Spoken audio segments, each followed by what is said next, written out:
The problem with filming a couple of videos back to back is that I'm still working on the same gin and tonic, and I wouldn't want to mess with the continuity editor. And editor. That would be great. So I'm going to do an unboxing. This just came in from Lulu. Let's take a look and see what we've got. Well, you'll already know because you'll have read the title of the video. I know because I was tracking this thing obsessively for a week plus because sometimes FedEx is very slow. All right. So what do we have today? We've got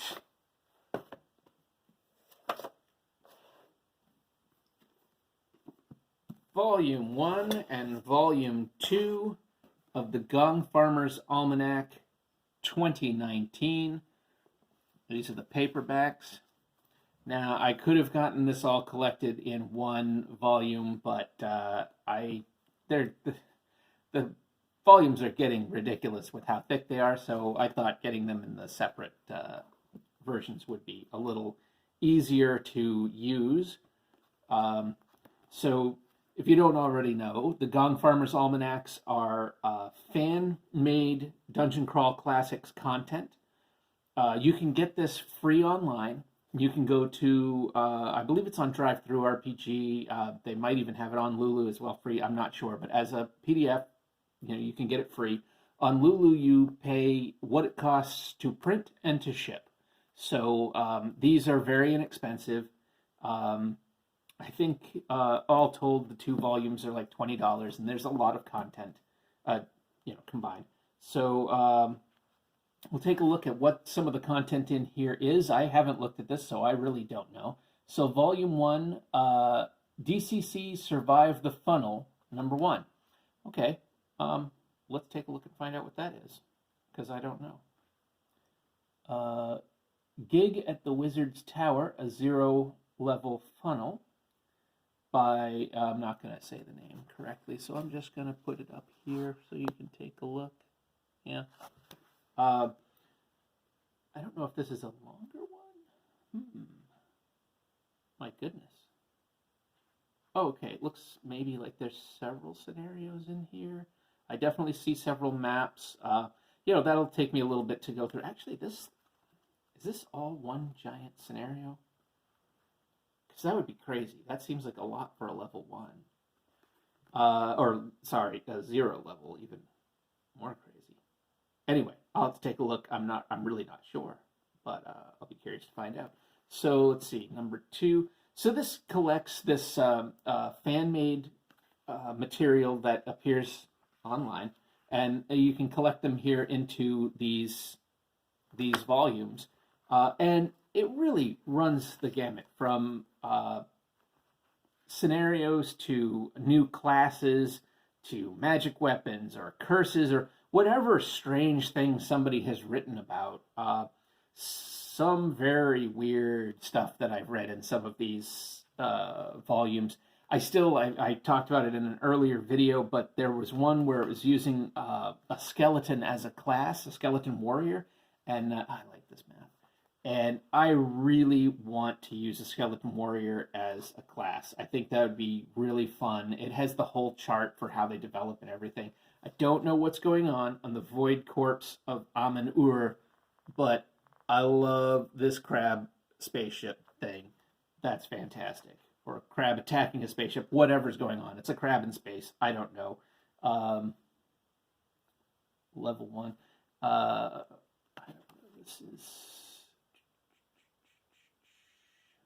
an adventure intended for 10 to 14 0-level characters.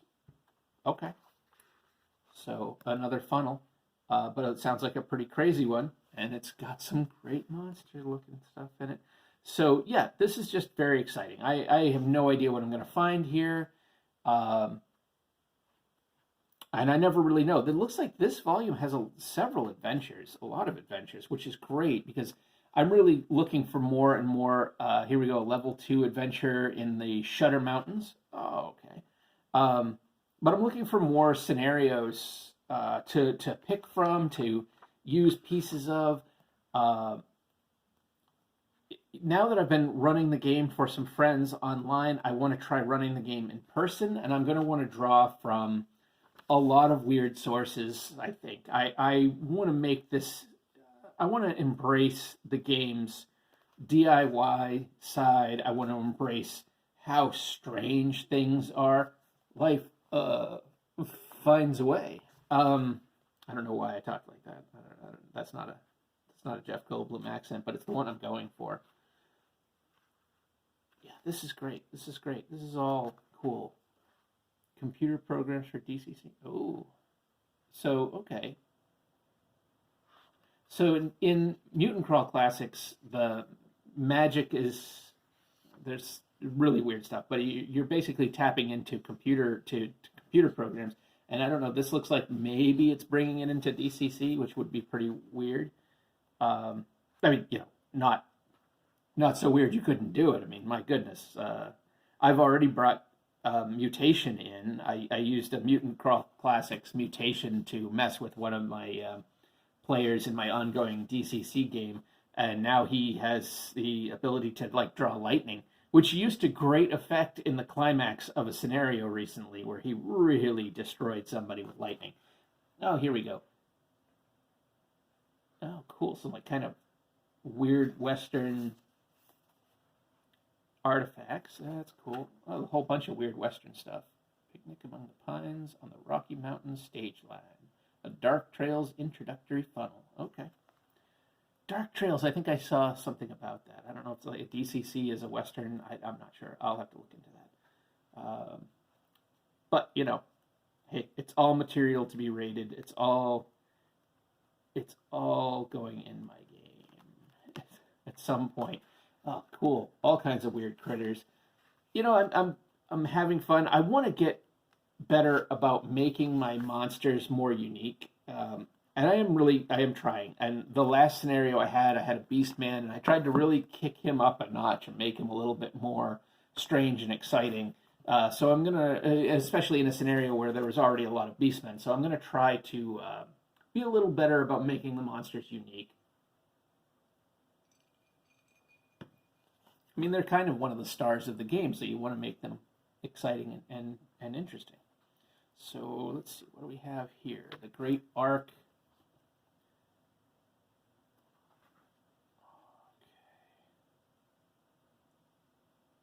Some patrons. Yep, some patrons. Several patrons. This is cool. This looks good. This is, again, for what you're paying for, a lot of content for very low price. If you're a DCC fan, I mean, at least download the stuff. At least download it and read through it and have fun reading through it, because there's some wild stuff. This is cool. These different patrons. It might be neat. Like if I run another campaign at some point, if what I'm running now, I've got characters right now ranging from 0 to 2nd level. And, obviously the 0 level characters, they're going to catch up pretty quickly. The 1st level characters were, when this scenario that we're currently involved in, when we started, they were just shy of making it to 2nd level. So they'll be at 2nd level soon. So, how long is this game going to go? Assuming they survive their next encounter, which is always in question. Assuming they survive their next encounter, will we make it so that everybody is at level 3? Will we make it to level 5? Will we make it to level 10? I can't imagine, but, stranger things have happened. It seems unlikely. I honestly don't know what high-level play in DCC is going to even look like. Considering how weird and the crazy stuff that they're doing at 2nd and 3rd level, getting somebody up to 5th level, that seems crazy. But when that happens, I'm going to want to throw in a lot of this weird stuff. But what I'm getting at is if this game wraps up, I would definitely like to start another one. Part of me wants to run this at a local game store. If I do that, it might lean more toward one shots, but who knows? Maybe I could get a little ongoing game together. We'll see. And I still really want to do Lankmar. I'd really like to run an urban game. Ooh. Oh man, this stuff looks so weird. So weird. I love it. Hypercubes. Yes. The anti-cleric.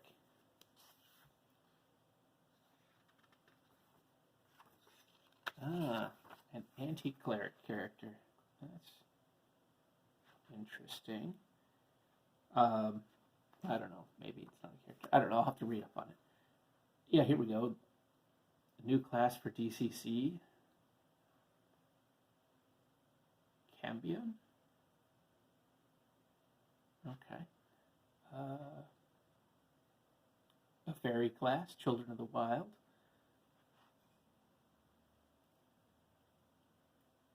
Godling.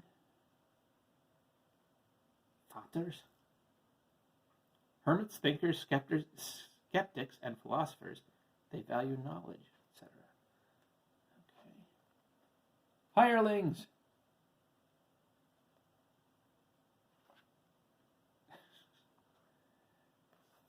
Ooh. That's cool. Got some stuff on hirelings. That's cool. Henchmen, hirelings, allies, and adversaries. I think my characters are already kind of getting to the point where, oh, cool. They've got personality quirks and stuff for, and motivations and things for allies and henchmen and such. But I think my characters are getting to the point, some of them are getting to the point where they're probably going to want to start having some hirelings, if for no other reason than to absorb some damage, but also to, carry stuff around and that sort of business. Hexcrawl starter. Oh. Okay, so it actually links in some DCC modules. I don't have Hole in the Sky, and I kind of want to track down a copy of that because it's supposed to be very good. Oh, this seems to link in a whole bunch of. This will be interesting to read.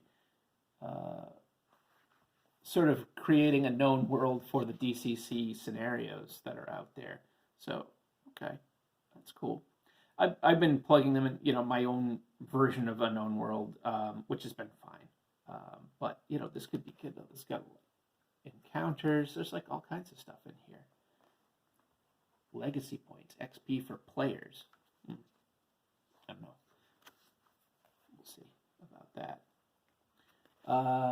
Let's see. Twist of Fate. So there's all kinds of stuff in here. There's lots of information. Big list of Gonzertronic professions. Alien abductee. Gym rat. Okay. Mac. All right. We'll see how that goes.